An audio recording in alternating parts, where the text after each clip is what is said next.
Un benvenuto allo studio del venerdì, che ci vede coinvolti nell'analisi del tema della preghiera e delle sue discipline, in particolare come l'Apostolo Paolo descrive la preghiera nella lettera ai Colossesi. Volendo fare alcune considerazioni a margine della riflessione che avremo in questa sessione di studio, possiamo dire che la preghiera è teologia pratica, racchiude e manifesta le convinzioni più profonde delle persone. Dimmi come preghi e ti dirò chi sei. A volte scopriamo nella preghiera la profondità, la passione di chi la esprime davanti a Dio. Possiamo anche dire che la preghiera è connessa alla disciplina della meditazione. Si legge la parola del Signore e si affianca a questa lettura l'adeguata e la relativa preghiera. Una disciplina non esclude l'altra, l'una alimenta e influenza l'altra e quando si verificano degli sbilanciamenti si rischia di andare o verso l'orgoglio, nel momento in cui la preghiera non fa parte di questo percorso, oppure nel fanatismo, quando è mancante la meditazione. Chiaramente la meditazione della parola di Dio. Insomma, la preghiera entra nel segreto delle nostre vite, interroga i nostri comportamenti, ci indirizza a collocarci nella realtà di Dio, ci ricorda che dobbiamo essere dipendenti da Dio e ci responsabilizza in un impegno di solidarietà. La preghiera ci porta anche fuori da noi stessi e ci fa guardare il mondo intorno a noi. In fin dei conti siamo inseriti in una comunità, la famiglia è comunità, la Chiesa è comunità, la stessa umanità è comunità in una forma più ampia nella quale siamo impegnati. Ultimo aspetto della preghiera è che essa è una medicina per noi perché ci indirizza al cambiamento. Davanti a Dio e solo davanti a Lui i nostri pensieri cambiano, le nostre angosce si placano e proprio quando siamo alla presenza di Dio ci rendiamo conto che la Sua presenza è ciò che vale veramente, è ciò che dà stabilità alle nostre vite. Leggiamo dal Salmo 63, 1 e 2 facendo proprio un perimetro al tema della preghiera e il salmista dice: «O Dio, tu sei il mio Dio, io ti cerco dall'alba, di te è assetata l'anima mia, a te anela il mio corpo languente in arida terra, senza acqua. Così ti ho contemplato nel santuario per vedere la tua forza e la tua gloria, poiché la tua bontà vale più della vita, le mie labbra ti loderanno». È proprio nell'intimità con Dio. Infatti lo si cerca dal mattino, anzi ne abbiamo bisogno come se ci fossimo alzati con una forte sete. A volte la mattina noi ci alziamo con un forte bisogno di acqua. Questo è per incontrarlo, però, questa sete di incontrarlo, di entrare alla sua presenza, vagliare i nostri pensieri, come anche affidare i progetti del giorno. Che bello poter dire al mattino: Signore, ti affido questa giornata, ti affido le mie imprese, ti affido le mie scelte, ti affido la mia famiglia. È in quel momento che iniziamo a pensare come Lui pensa, incominciamo a vedere come Lui vede. La preghiera ci porta all'interno del suo santuario, nell'ascolto e nel prendere forza. Non si tratta questa sera di entrare in angoscia del come pregare e quanto tempo dedicare alla preghiera, piuttosto individuare nei segreti del nostro cuore se abbiamo amore per Dio e interesse per Dio, se desideriamo stare vicini a Lui, vivere nel suo piano, oppure scegliere di farne uno proprio e quindi meglio non condividerglielo. Lasciamo e facciamo tutto da soli. Adesso leggiamo il passo che conclude la lettera ai Colossesi, andiamo al capitolo 4 e leggiamo una sezione che è parte del capitolo. Colossesi 4, dal versetto 2 al versetto 6, fin qui la lettura della parola del Signore questa sera. Perseverate nella preghiera, vegliando in essa con rendimento di grazie. Pregate nello stesso tempo anche per noi, affinché Dio ci apra una porta per la parola, perché possiamo annunciare il mistero di Cristo, a motivo del quale mi trovo prigioniero, e che io lo faccia conoscere, parlandone come devo. Comportatevi con saggezza verso quelli di fuori, recuperando il tempo. Il vostro parlare sia sempre con grazia, condito con sale, per sapere come dovete rispondere a ciascuno. Fin qui.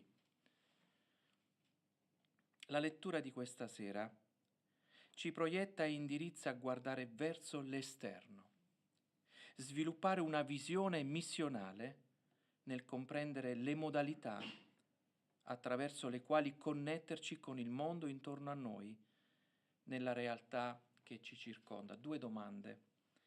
Le nostre parole da quali pensieri sono alimentate?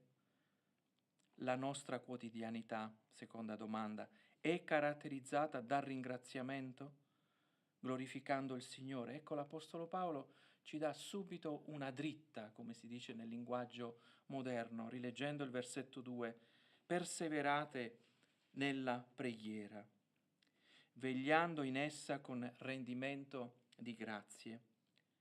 Si può esortare se siamo accreditati dagli altri a farlo. Ecco il primo aspetto che mi colpisce in questa lettera paolina. Paolo introduce questa lettera con la passione, il desiderio che aveva, che pregava per loro, e ora può anche dire loro: adesso pregate. Pregate perché io ho pregato per voi, io prego per voi. Andiamo al capitolo 1, versetto 3. Noi ringraziamo Dio, Padre del nostro Signore Gesù Cristo, pregando sempre per voi.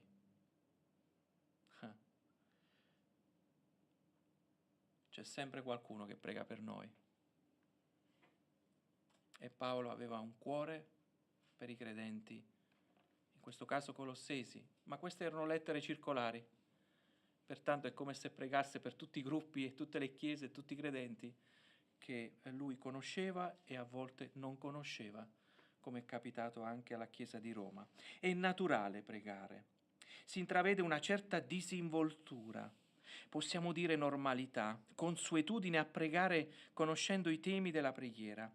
L'Apostolo pregava per loro, pregava sempre per i colossesi, pregava in fin dei conti per i credenti.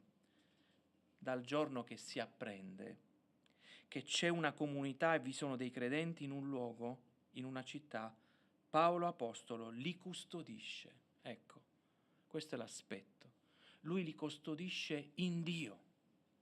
Ha un cuore per i credenti, non solo un cuore per i perduti, ma anche per quelli che hanno aperto la porta del loro cuore, custoditi in Dio attraverso la preghiera.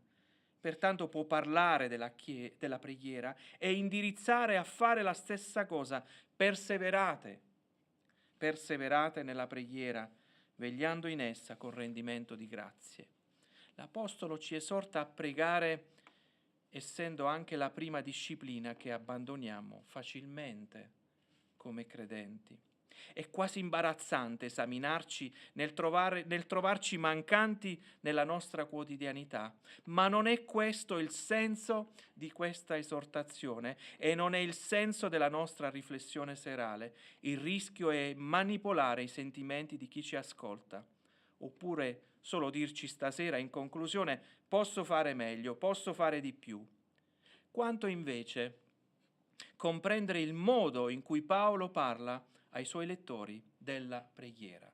Per adesso abbiamo 3 indicazioni dal versetto 2: perseverate, vegliate e ringraziate nella preghiera.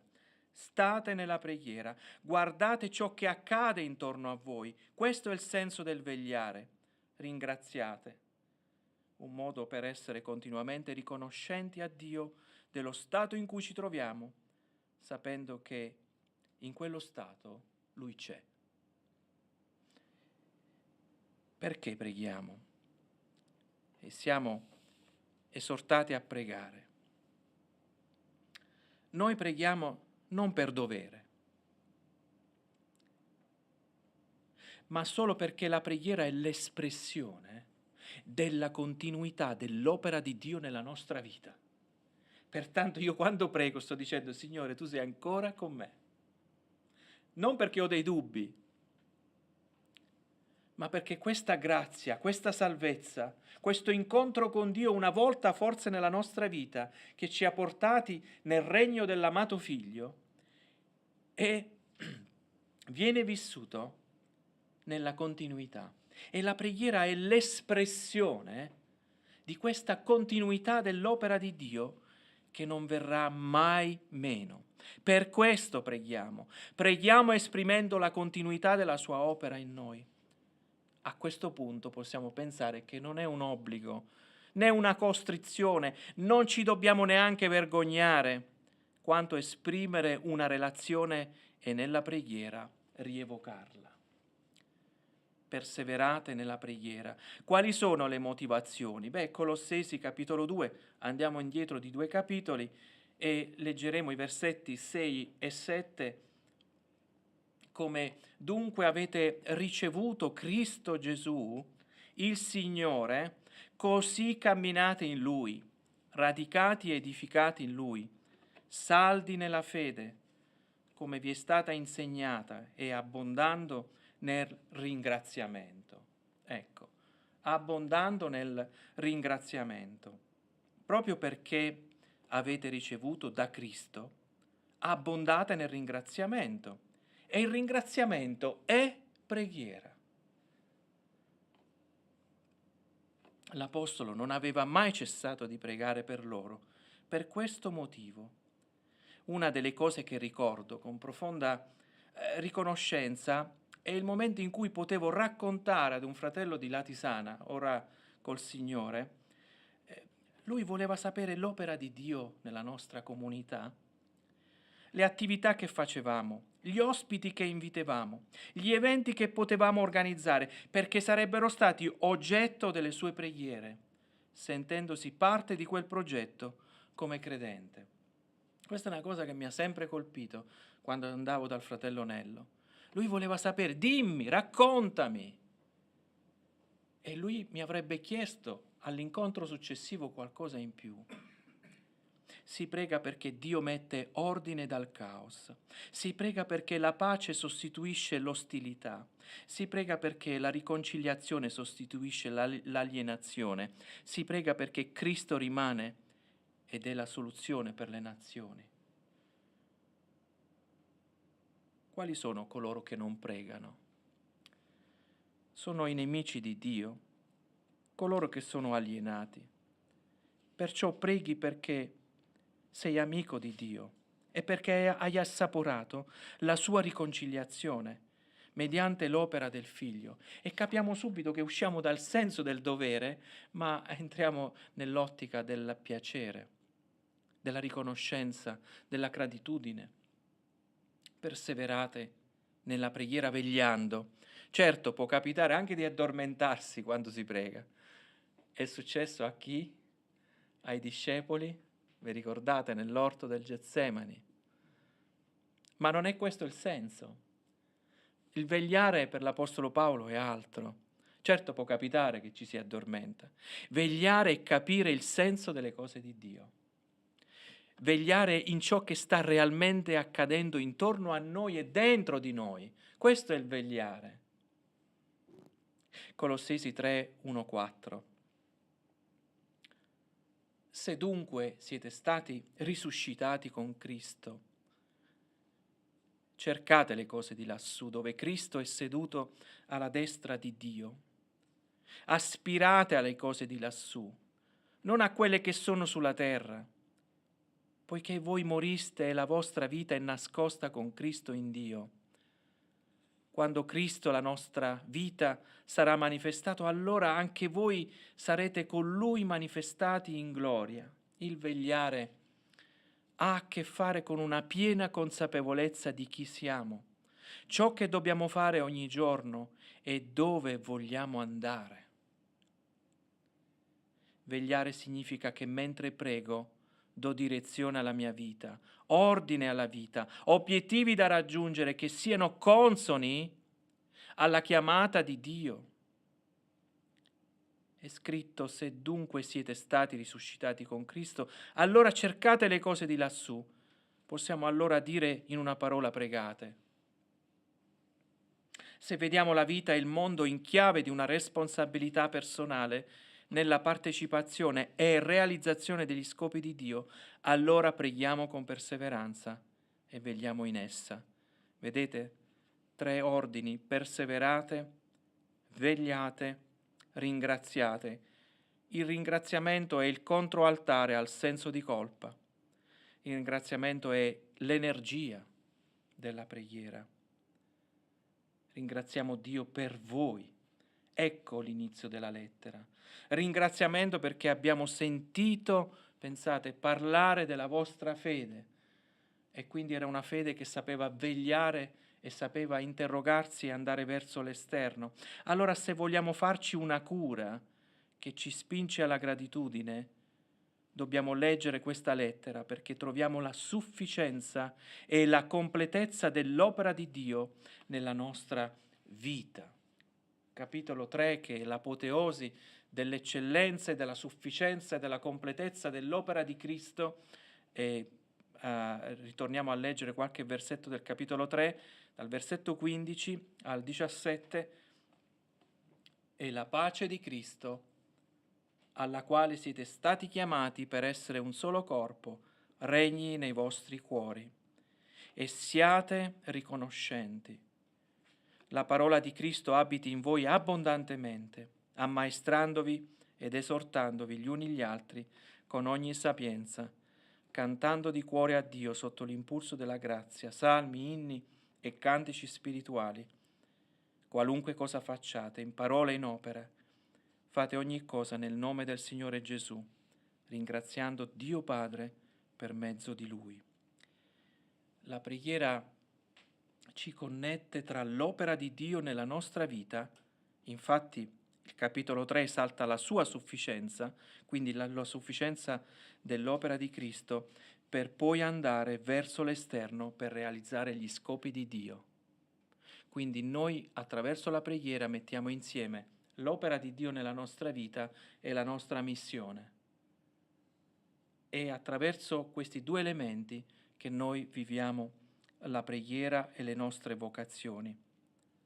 In effetti noi preghiamo perché siamo consapevoli che Cristo è colui che rende complete le nostre vite e quindi annunciamo questa cura benefica agli altri. Immaginate di essere in una scuola che vi ha preparati per anni per esercitare una professione, un lavoro specifico che vi permette di applicare ciò che avete imparato. Lo stesso realizza la preghiera. Ci aiuta ad applicare ciò che il Signore ha insegnato nella sua scuola.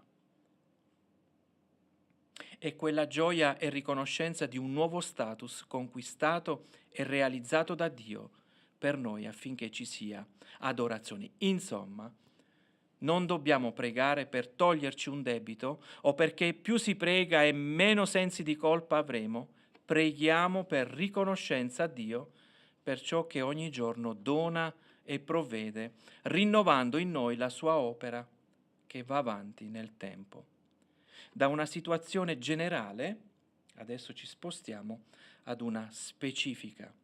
L'Apostolo stimola la loro preghiera affinché si apra a delle necessità particolari che egli stesso rievoca, segnalando ai credenti i suoi impegni e quelli dei suoi collaboratori. Dopo aver detto perseverate, vegliate, ringraziate, ora Paolo chiede qualcosa di specifico. Capitolo 4, versetti 3 e 4, pregate nello stesso tempo anche per noi, affinché Dio ci apra una porta per la parola, perché possiamo annunciare il mistero di Cristo, a motivo del quale mi trovo prigioniero, e che io lo faccia conoscere parlandone come devo. Potremmo dire: pregate anche per noi. La preghiera è anche chiedere. Essere svegli, vegliate nella preghiera, con abbondanti ringraziamenti, significa anche chiedere a Dio e portare a Dio in preghiera i suoi servitori. L'Apostolo chiede che gli si apra una porta per il Vangelo e non gli si apra la porta della sua cella. Ho pensato, avrebbe potuto chiedere quello, e invece chiede che gli si apra una porta del Vangelo. Avrebbe potuto chiedere che si apra la porta degli arresti. Lui era agli arresti domiciliari a Roma probabilmente, aveva una guardia davanti alla porta. Forse si poteva anche muovere, ma lui chiede che gli si apra una porta al Vangelo. Sapete quante persone sono andate da Paolo a Roma e hanno ricevuto il Vangelo proprio in questa casa dove lui era agli arresti? Tante persone, tanti credenti sono andati da lui. Quindi il Signore ha risposto a questa porta aperta. Allora, prima che le porte si aprano, questo vale anche per noi, attraverso anche le nostre capacità, i nostri doni, le nostre risorse, la tecnologia che abbiamo messo in campo. Pensate che questo studio non sappiamo dove può arrivare, o questo incontro non sappiamo dove può arrivare, ma arriva in qualche modo perché la tecnologia ci aiuta in questo caso. Quello però che il Signore ci chiede è di pregare prima. La preghiera diventa il prologo, quindi l'inizio della buona creazione di Dio nell'offrire grazie a coloro che salva. Quindi è come dirci questa sera, oltre che fare il nostro lavoro, preghiamo prima. Preghiamo prima perché Paolo lo ha chiesto alla Chiesa affinché si apra una porta del Vangelo, al Vangelo, e quindi la preghiera costituisce un elemento che introduce e che favorisce il Vangelo affinché possa penetrare, entrare nei cuori dei perduti. Una porta è metafora naturale di un accesso immediato ad una opportunità e viene utilizzata nel Nuovo Testamento per identificare il successo del Vangelo nel cuore degli esseri umani e del suo potere di trasformare quelle vite. La porta ci offre anche una direzione delle dinamiche, è il Vangelo che entra nel cuore dell'uomo e prima che ciò accada significa che quella porta è chiusa e deve essere aperta da un'azione sovrana di Dio nella responsabilità che sia aperta da chi sta dentro. Sovranità di Dio e responsabilità dell'uomo sono la chiave che determinano questa apertura. Apocalisse capitolo 3, versetto 20. Ecco, io sto alla porta e busso. Se qualcuno ascolta la mia voce e apre la porta, io entrerò da lui e cenerò con lui ed egli con me. Ho scelto questo testo perché è un'esortazione ad una chiesa. Perché anche le chiese, i credenti, hanno porte chiuse e bisogna essere onesti. Hanno porte chiuse per diverse ragioni, che sono scritte anche in quel testo. La porta aperta è metafora di celebrazione, di festa, di relazione, entrare in armonia. Preghiamo perché questo avvenga nel cuore di coloro che hanno la porta chiusa e che necessitano di riconciliarsi con Dio. Forse prima di pensare di prendere qualsiasi iniziativa, prima di scegliere quale metodo usare, l'Apostolo ci insegna a pregare che il Dio della gloria apra quella porta. La porta rimane chiusa con doppia chiave. L'oscurità rimane fitta, l'alienazione a Dio rimane evidente. La parola troverà la sua efficacia solo se Dio apre una porta e bisogna pregare che questo avvenga. Rileggendo il versetto 3, pregate nello stesso tempo anche per noi, affinché Dio ci apra una porta per la parola, perché possiamo annunciare il mistero di Cristo. Di quale mistero parliamo? Che cos'è questo mistero di Cristo? Andiamo a scoprirlo nei primi versetti di questa lettera, al capitolo 1, leggendo dal versetto 24 al 29. Ora sono lieto di soffrire per voi, e quel che manca alle afflizioni di Cristo lo compio nella mia carne, a favore del suo corpo che è la Chiesa.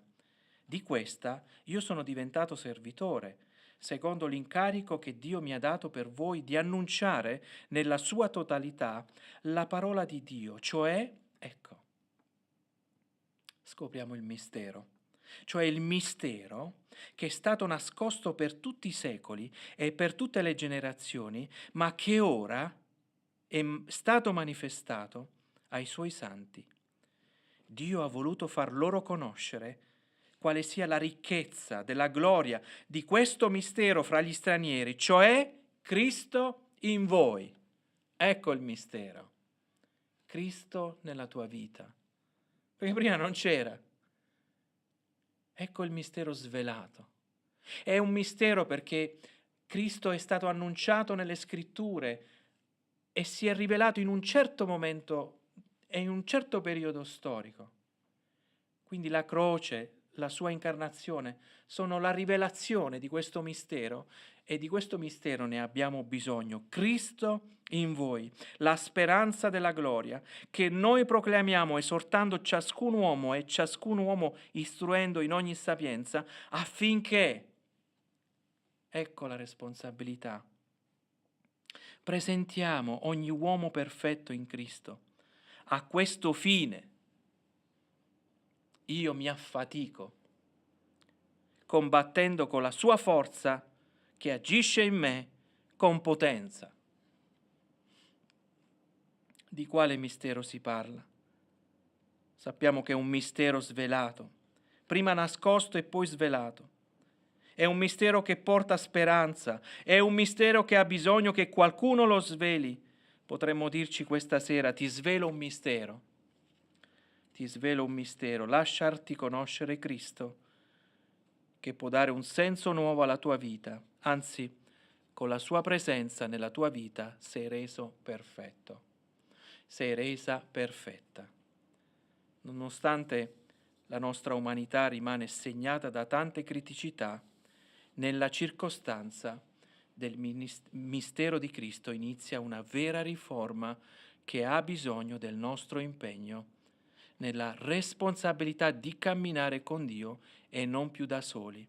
La preghiera è anche la risposta ad un mistero svelato.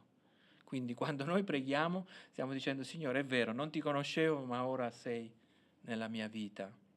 E bisogna ricordarcelo. Lui lo sa, però noi ce lo dobbiamo pure ricordare.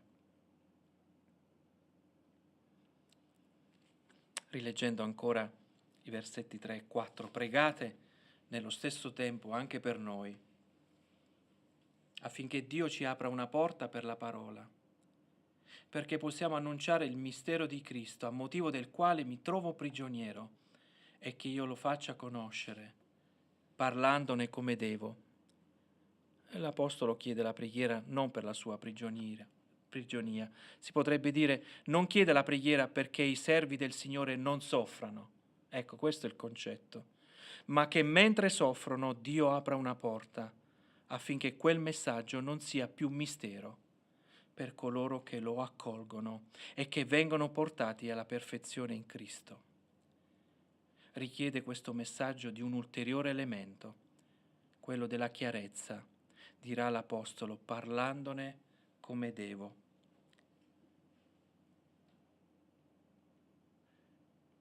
Che significa parlandone come devo? Sarà lo Spirito Santo a dare autorevolezza al messaggio, forza al messaggio, efficacia al messaggio. Sarà la conoscenza della parola del Signore a dare chiarezza a coloro che l'ascoltano, affinché sia espresso come si deve, come è giusto esporlo. Anzi, abbiamo anche un ulteriore ausilio. Lo Spirito Santo può anche correggere qualche volta i nostri errori, affinché questo messaggio arrivi a buon fine. Allora, avviandoci alla conclusione e riepilogando i vari argomenti trattati, possiamo dire che l'Apostolo voglia offrirci nuove prospettive sulla preghiera. Non che essa deve essere praticata in termini di dovere, tantomeno deve ingenerare sensi di colpa, piuttosto vigilare in essa, guardando ciò che accade intorno a noi, integrando la gratitudine a Dio. E allora dobbiamo ancora rileggere capitolo 1, versetti da 9 a 12. Perciò anche noi dal giorno che abbiamo saputo questo, non cessiamo di pregare per voi e di domandare che siate ricolmi della profonda conoscenza della volontà di Dio, con ogni sapienza e intelligenza spirituale, perché camminiate in modo degno del Signore per piacergli in ogni cosa, portando frutto in ogni opera buona e crescendo nella conoscenza di Dio, fortificati in ogni cosa dalla sua gloriosa potenza, per essere sempre pazienti e perseveranti, ringraziando con gioia il Padre che vi ha messi in grado di partecipare alla sorte dei santi nella luce. Si chiude un cerchio meraviglioso che ha i suoi punti di forza nella conoscenza che ci spinge a gioire. Se ha funzionato su di noi, perché non dovrebbe funzionare nella vita degli altri? Allora preghiamo perché le porte dei cuori delle persone che incontriamo si aprano per effetto della preghiera. Si richiede alla Chiesa, ai credenti, la continuità della preghiera e la fermezza di questo proposito. Versetti 5 a 6. Comportatevi con saggezza verso quelli di fuori, recuperando il tempo. Il vostro parlare sia sempre con grazia, condito con sale, per sapere come dovete rispondere a ciascuno. Così come faccio io, fate anche voi. È un modello che ci aiuta a portarlo nelle nostre vite. Non essere soli è l'esperienza più bella che ci possa capitare, quella della compagnia di persone che ci fanno del bene. Con loro condividiamo progetti, momenti di gioia, come anche momenti meno gioiosi, come è capitato anche nei giorni passati. L'Apostolo chiede ai credenti ai quali scrive questa lettera di farsi coinvolgere nei progetti dell'Apostolo, che avevano a che fare con la proclamazione e la diffusione del lieto messaggio di Gesù. Comportatevi con saggezza verso quelli di fuori. È la saggezza che ci offre una mappa per avere direzione verso coloro che hanno ancora le porte chiuse, quelle del cuore. E infatti è scritto in Romani capitolo 12, versetti da 1 a 2, vi esorto dunque, fratelli, per la misericordia di Dio, a presentare i vostri corpi in sacrificio vivente, santo, gradito a Dio. Questo è il vostro culto spirituale.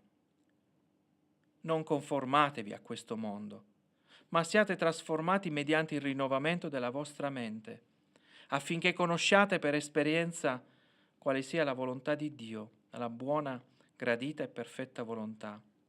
E proprio in virtù di una nuova realtà presente nella nostra vita, garantita dalla misericordia e dall'azione efficace di Dio, possiamo mettere in campo la saggezza che ci permette di esaminare attentamente come muoverci in certe situazioni, le parole adatte da utilizzare, comprendendo chi abbiamo di fronte, al fine di comportarci nel modo giusto, nel modo più adeguato, perché quella porta si possa aprire. Uno degli aspetti che l'Apostolo rievoca nella sua preghiera nei riguardi di questi credenti è che fossero ripieni della conoscenza della volontà di Dio. È vero, versetto 6 dice: il vostro parlare sia sempre con grazia, condito di sale, per sapere come dovete rispondere, vedete, a ciascuno.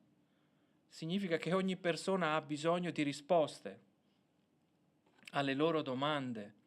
E quindi chi sta fuori, le persone che incontriamo hanno dei bisogni diversi, anche se il bisogno è sempre lo stesso, quello di essere grandemente amati da Dio. Il rispondere a ciascuno come si conviene significa conoscere il terreno nel quale ci troviamo. A volte può essere fangoso, quindi tendente ad essere scivoloso, gestire l'autocontrollo, mettere in campo la prudenza delle parole. Altre volte ci si trova nel terreno della contestazione. Credo che sia capitato anche questo, il rischio che il dibattito entri nella sfera personale. Insomma, comportatevi con saggezza verso quelli di fuori. Voi siete il sale della terra, è scritto nei Vangeli, e se il sale perde sapidità, come può essere reso di nuovo salato? E così vorrei leggere 1 Pietro 3,15. 1 Pietro 3,15, ma glorificate Cristo come Signore nei vostri cuori, siate sempre pronti a rendere conto della speranza che è in voi a tutti quelli che vi chiedono spiegazioni. A tutti quelli che vi chiedono spiegazioni. Quale lezione portiamo a casa questa sera? Paolo immagina una chiesa che sia all'altezza di reggere il confronto nell'ambiente sociale che la circonda. Quindi è una chiesa qualificata. Se uno è specializzato in un settore, viene qualificato dall'azienda per svolgere quel tipo di incarico, quel tipo di lavoro.